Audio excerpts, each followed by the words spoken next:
The US Army's Guided Multiple Launch Rocket Systems, or GMLRS, have proven vital to helping the Ukrainian military drive back Russian forces in recent months.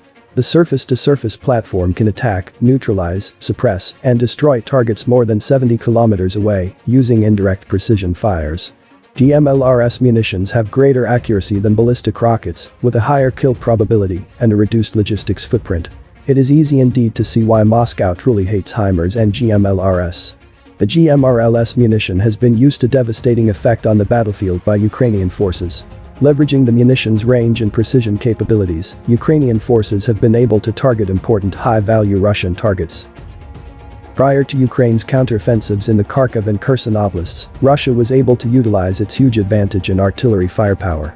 While Ukrainian artillery crews were forced to pick their targets judiciously, Russian artillery pounded Ukrainian positions with impunity, buoyed by their high supply of artillery ammunition.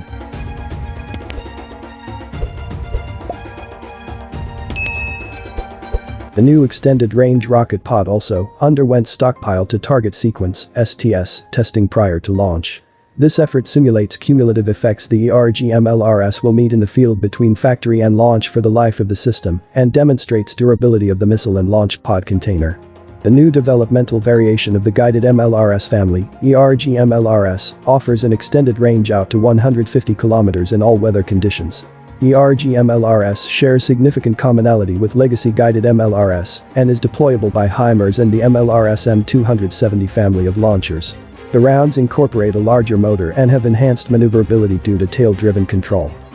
So in essence, at a pace adjusted by hurtling, Ukraine's GMLRS monthly burn rate would equal about 29% of the entire planned US procurement for the next 5 years, notwithstanding production rates of the GMLRS, which have yet to be set.